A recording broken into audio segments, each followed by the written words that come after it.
मुगल बादशाह शाहजहां ने एक शहर का ख्वाब देखा, नाम दिया शाहजहानाबाद। 1639 में इस शहर की नींव पड़ी और 1644 आते आते मुगलिया सल्तनत की ये राजधानी बन गया। इस इलाके में दो नायाब इमारतें हैं, एक लाल किला और दूसरी ये जामा मस्जिद। करीब 6 बरसों में बनकर तैयार हुई। 5000 मजदूरों ने 6 बरसों तक लगातार काम किया। शाहजहां के दिल के बहुत करीब रही। हिंदुस्तान की बड़ी मस्जिदों में शुमार होती है और दुनिया भर से जो लोग हिंदुस्तान आते हैं घूमने के लिए, उनकी ख्वाहिश होती है कि वो जामा मस्जिद देखने जरूर आए। इस मस्जिद के आर्किटेक्ट रहे उस्ताद अहमद लाहौरी ने इस मस्जिद को बनाते वक्त यह ख्याल रखा कि यहां आने जाने के लिए किसी को कोई दिक्कत ना हो। चौड़े चौड़े रास्ते थे, लेकिन वो रास्ते अब गलियों में तब्दील हो चुके हैं।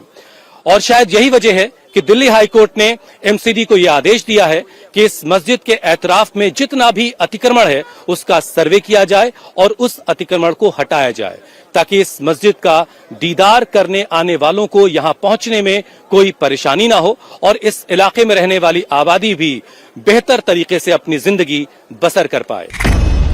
दिल्ली की जामा मस्जिद की प्रॉपर्टी पर इतनी अवैध दुकान है कि आपको रास्ता तक नहीं मिलेगा। जामा मस्जिद की सीढ़ी पर रेहड़ी वाले बैठे मिल जाएंगे। जामा मस्जिद के रास्तों के बीच में फेरी वालों की दुकान मिलेगी। सड़क के दोनों किनारों पर भी एक ही चीज दिखेगी, रेहड़ी वाले या फिर फेरी वाले या फिर उनसे सामान खरीदने वाले। दिल्ली की जामा मस्जिद के बाहर दुकानदारों की इतनी भीड़ है कि आपको लगेगा कि यहां मेला लगा है। कोई 35 साल से जमा है, कोई 50 साल से। अतिक्रमण का हाल यह है कि अवैध कब्जा करने वालों की पीढ़ियां यहां गुजर गई हैं। चल लेंगे यहाँ पे इसकी वजह से जाम है और हम गरीब आदमी हम कहाँ जाएंगे? रोजी रोटी के लिए करना पड़ेगा ना कुछ, हम लोग को पेट के लिए तो कुछ करना पड़ रहा है। सरकार हमारे को साधन दे, कहीं और हमें अलॉटमेंट दे या कोई हमें रोजगार का सिलसिला दे। हमें हो गए 40-45 साल यहाँ बैठते हुए, सबने नीचे करके लगा रखा, कोई एक्सपेरिमेंट नहीं है। और इसी अवैध कब्जे पर दिल्ली हाई कोर्ट की नजर है। एमसीडी को सर्वे का ऑर्डर आ चुका है। 5 दशक पुराने कब्जों की पैमाइश के लिए 2 महीने की मोहलत मिली है। लेकिन यह कब्जा कैसे हुआ, किसकी शय पर हुआ और इसका दर्द कौन भुगत रहा है, यह जानने के लिए हम जामा मस्जिद में ग्राउंड जीरो पर पहुंचे। देश और दिल्ली की शान जामा मस्जिद के कुल 3 गेट हैं। उस्ताद अहमद लाहौरी ने इसे 3 गेटों से सजाया और इस वक्त हम गेट नंबर 2 पर हैं, जिसके ठीक सामने मीना बाजार है। गेट नंबर 1 के तरफ मटिया महल पड़ता है और गेट नंबर 3 के उस तरफ का जो इलाका है वो दरीबा कहा जाता है। और ठीक पीछे चावड़ी बाजार, जो एक बहुत बड़ा जहां पर मेटल का बहुत बड़ा काम होता है। अब आप जरा इस पूरे इलाके को जब आप देखेंगे तो यहां पर दुनिया की कोई ऐसी शय नहीं जो आपको नहीं मिलेगी। और बहुत मुमकिन है कि जब आप कभी दिल्ली आए हो तो यहां से जाते वक्त कोई तोहफा मीना बाजार से लेके गए हो। बहुत मुमकिन है कि आपके घर का जो फोटो एल्बम हो वो यहीं से गया हो, कोई बच्चे का स्वेटर या कोई खिलौना या कोई और चीज। और एक और बहुत खास बात जो यहाँ की है वो इस इलाके का खाना है। दुनिया भर से यहाँ आने वाले लोग जो खाने का शौक रखते हैं, खासतौर से नॉनवेज और कुछ स्वीट डिश का, उनके लिए भी ये इलाका एक नायाब जगह के तौर पर जाना जाता है। खाने पीने का भी हर तरह का इंतजाम है और नॉन वेज के शौकीनों के लिए तो बहुत कुछ है। इसमें कोई दो राय नहीं कि यहाँ पहुंचना थोड़ा मुश्किल है, हर तरफ जाम ही जाम आपको मिलेगा। लेकिन इस बात के 2 पहलू हैं। यहाँ एक पहलू रोजगार का है, बड़े पैमाने पर लोगों को यहाँ रोजगार मिल रहा है, जो अपना इन्हीं सीढ़ियों पर अपने अपने सामानों को रख करके बेच रहे हैं और अपना घर परिवार चला रहे हैं। एक पहलू उन तमाम लोगों का है जो यहाँ घूमने आते हैं और बेहतर इंतजामात चाहते हैं। और वो लोग जो इस इलाके में बसते हैं वो भी चाहते हैं कि कुछ रास्ते खुले हों, ताकि उनके घर का कोई शख्स कभी बीमार पड़ जाए, कहीं जल्दी में जाना हो तो वो अपने मंजिल तक पहुंच पाए, अस्पतालों तक आसानी से उनकी रसाई हो सके। अब जरा ये खबर जब अतिक्रमण हटाए जाने की यहाँ तक पहुंची है तो लोग क्या सोच रहे हैं ये जानना भी जरूरी है। देखिए यहाँ पर टिक्के की सिकाई हो रही है और शोएब साहब हैं। शोएब साहब, मैंने आपका सही नाम लिया? जी मेरा शोएब बेग। कितने वर्षों से हैं आप यहाँ पर? सर 35-40 साल मिनिमम हो गए। इसी जगह इसी ठिए पर? जी सर। बहुत मुमकिन है कि आप दिल्ली आए हो तो यहाँ से टिक्का आपने खाया हो, बिरयानी खा के आप यहीं पे गए हो। तो शोएब भाई, ये खबर आपको मिली कि दिल्ली हाई कोर्ट ने कहा एमसीडी से कि भाई जो इंक्रोचमेंट है एतराफ में उसको हटाइए और रास्तों को साफ सुथरा क्लीन नहीं कीजिए। सर, ऐसे तो यहाँ पे कोई नोटिफिकेशन आई नहीं है। अगर नोटिफिकेशन आती तो मैं आपको जरूर बताता। तो यहाँ बैठने का कोई किराया, कोई नहीं खर्चा? सर, यहाँ पे तो हम किसी को कुछ नहीं देते, ना कोई प्रशासन को देते, ना किसी पुलिस वाले को देते। यहाँ तो जी किसी को नहीं सर। हम तो सिर्फ अपने रोज आते हैं अपने बीवी बच्चे पालने के लिए, थोड़ा बहुत काम करते हैं और चले जाते हैं। ये एक तेबादारी वाला हिसाब है सर, रोज लगाना रोज हटाना। तो अगर किसी वजह से खुदा ना खास्ता मान लीजिए हटाना पड़ा तो फिर कैसे काम चलेगा? सर एक ऊपर वाले का रास्ता बंद करता है तो 10 खुलता है। ये बेहतर बात है। सर इंक्रोचमेंट तो देखो सभी जगह है, कहाँ नहीं है आप ये बताएं, कौन से एरिया में नहीं है आप यही बताएं। आप यहाँ खड़े हैं, यहाँ सब रेड़ी पटरी है। अगर आप पीछे जाएं तो पक्की दुकानें हैं, शटर वाली दुकानें हैं। दुकान जी, उसके आगे कैसे इंक्रोचमेंट है मैं आपको बताऊं। 5 फीट की दुकान है तो 5 फीट की आगे इंक्रोचमेंट है। वो आगे बढ़ बढ़ के सबने जो अब पक्के इंक्रोचमेंट कर रखे हैं। यहाँ तो सुबह आए रात को चले गए। अब उन्होंने क्या कर रखा है, उन्होंने उन 5 फीट को 5 फीट बढ़ा रखा है। मतलब ये होना चाहिए, नहीं होना चाहिए। सरकार हमारे को साधन दे, कहीं और हमें अलॉटमेंट दे या कोई हमें रोजगार का सिलसिला दे, इतना दे दे हम अपने बीवी बच्चे पाल लें। उसके अलावा हम कुछ नहीं चाहते। यहाँ से हम यहाँ से भी चले जाएंगे, लेकिन जाएंगे कहाँ हम ये तो बताएं सरकार।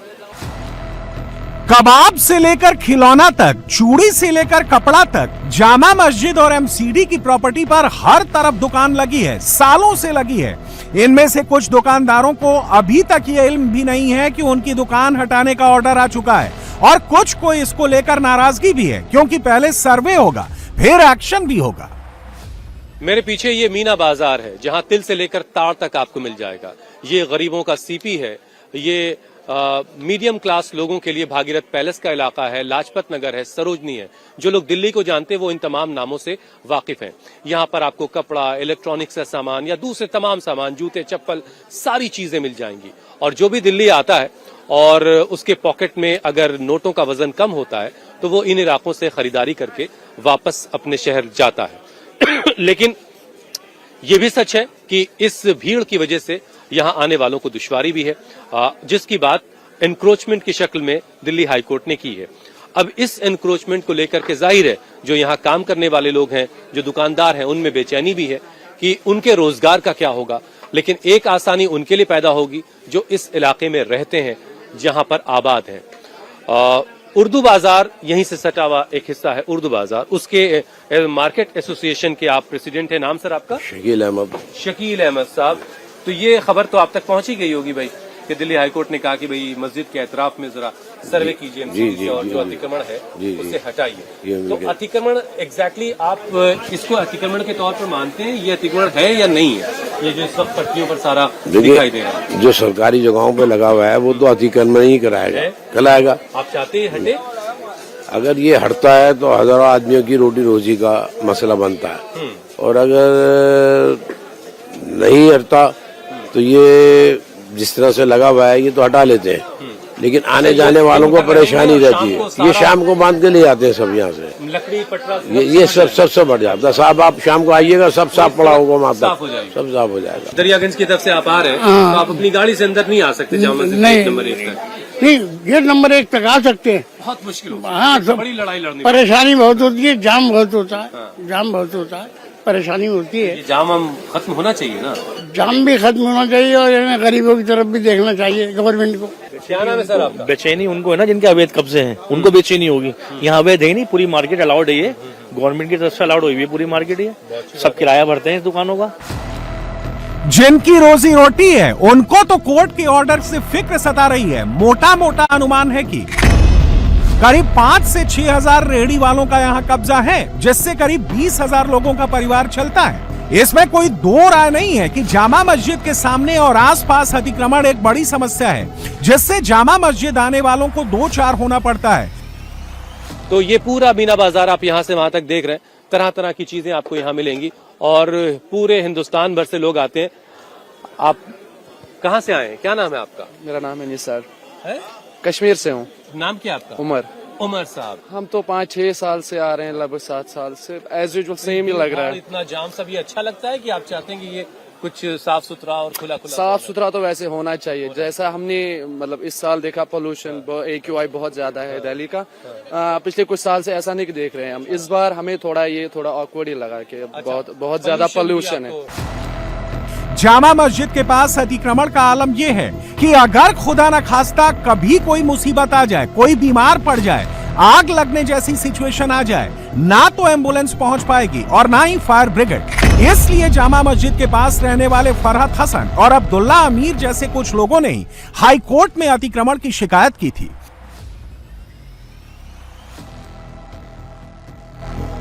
देखिए, जामा मस्जिद का गुंबद आपको दिखाई देगा, प्रमोद आपको दिखाएंगे, और ये उसी परिसर में, जामा मस्जिद परिसर का ही हिस्सा है जो आसपास पार्क है MCD के। यहाँ पर MCD की पार्किंग चलाई जा रही है, यहाँ पर गाड़ियाँ जाती है अंदर, और ये पर्ची मैं आपको दिखाऊं कि MCD की अगर पार्किंग होती है तो उसमें MCD लिखा होता है, लेकिन यहाँ देखिए लिखा हुआ है JMD, यानी कि Jama Masjid 4 number 4-5 car parking. यानी कि जामा मस्जिद खुद में एक प्रशासन बना हुआ है, जामा मस्जिद का जो प्रशासन है, और MCD के पार्कों में पार्किंग जो है वो जामा मस्जिद के। अब ये कौन लोग हैं, कौन चला रहे हैं, ये तो इनको जवाब देना पड़ेगा। लेकिन यहाँ जो आसपास की दुकानें, हमें जो जानकारी दी गई, वो लोग यहाँ आते हैं और अपनी गाड़ियाँ खड़ी करते हैं। अमीरो साहब हमारे साथ हैं। अमीरो साहब, ये बताएं कि कौन लोग, क्योंकि आप पिटिशनर है इस मामले में, एक कौन लोग गाड़ी खड़ी करते हैं अंदर, किसका घर है? लोग हैं यहाँ के मार्केट के कागज व्यापारी हैं, उनकी कार खड़ी होती है यहाँ पर, और अंदर रिहाइश भी कर रखी है लोगों ने। और ये है जामा मस्जिद का हिस्सा? जामा मस्जिद का हिस्सा नीचे का, जो MCD की जगह है। ये जगह MCD की है। पार्किंग कौन चला रहा है? पार्किंग याहिया बुखारी चला रहे हैं, इसमें रिहाइश कर रखी है याहिया बुखारी ने। शिकायत में कहा गया कि जामा मस्जिद के गेट नंबर 3, 5 और 7 के बाहर अवैध पार्किंग चल रही है, जिससे आम लोगों को दिक्कतों का सामना करना पड़ता है, और जामा मस्जिद के आसपास के पूरे रास्ते फेरी वालों और दुकानों का अवैध कब्जा है। यह भी शिकायत में कहा गया कि जामा मस्जिद के पास के MCD के पार्क में अतिक्रमण हो चुका है। जामा मस्जिद के गेट नंबर 4 और 5 के पास e rickshaw charging station, chemist shop, hospital सभी अवैध हैं। पिटिशनर ने कोर्ट के सामने अवैध निर्माण और अतिक्रमण के सबूत के तौर पर तस्वीर भी पेश की थी। जामा मस्जिद का ये मीना बाजार कारोबार का बड़ा हब है, तो यहाँ कई बड़ी हस्तियां भी मौजूद हैं। जामा मस्जिद गेट नंबर 2 के बाहर 2 बड़े सूफियों की मज़ारें हैं, तो 2 बड़े स्वतंत्रता सेनानी भी यहीं पर दफन है। ये मेरी बाईं तरफ मौलाना शौकत अली मस्जिद है, यहाँ पर मौलाना शौकत अली दफन भी हैं। शायद ये बात आपको न पता हो, 1938 में उनका इंतकाल हुआ और यहीं वो दफनाए गए। एक बड़े स्वतंत्रता सेनानी रहे। अली बंधुओं का जब आप नाम सुनते हैं, मौलाना मोहम्मद अली जौहर और मौलाना शौकत अली, ये दोनों भाई थे जिन्होंने जंग आजादी में हिस्सा लिया। इसके अलावा जरा आगे बढ़ते ही मौलाना आजाद आगे वहां पर दफन है, जिनका इंतकाल 1958 में हुआ, और वो भी यहीं जामा मस्जिद के पहलू में दफनाए गए। बहुत सारे लोग जो यहाँ घूमने आते हैं, शायद उन्हें इस बात का इल्म ना हो कि यहाँ पर ये 2 बड़ी हस्तियां मौजूद हैं, लेकिन ये पूरा इलाका इस वक्त एक कुछ अलग वजहों से सुर्खियों में है, जिसको लेकर के थोड़ी बेचैनी भी लोगों में है। हम जरा लोगों से और बात करते हैं। सर, नाम क्या है आपका? जी, गुलाम मुर्तजा। गुलाम मुर्तजा साहब, कब से काम कर रहे हैं यहाँ पे? साल भर हुआ। साल ही भर हुआ। अच्छा, ये खबर आपने सुनी कि हाईकोर्ट ने कहा है कि यहाँ से अतिक्रमण को हटाया जाएगा?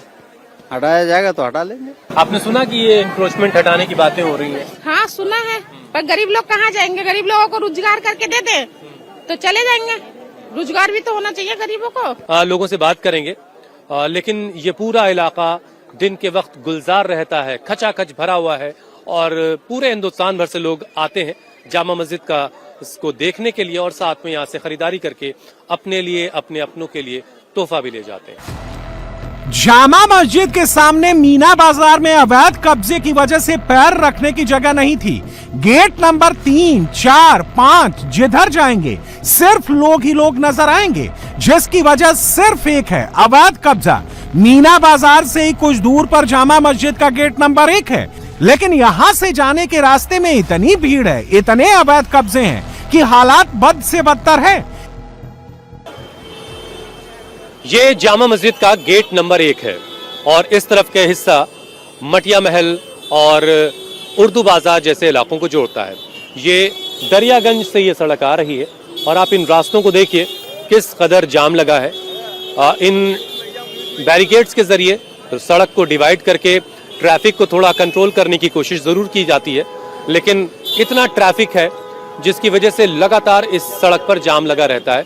और इस जाम की एक वजह एनक्रोचमेंट भी है। जो सड़क के दोनों तरफ ठेले खड़े हैं, जो अस्थायी दुकानें हैं, उनकी वजह से भी एक तरह की दुश्वारी हो रही है।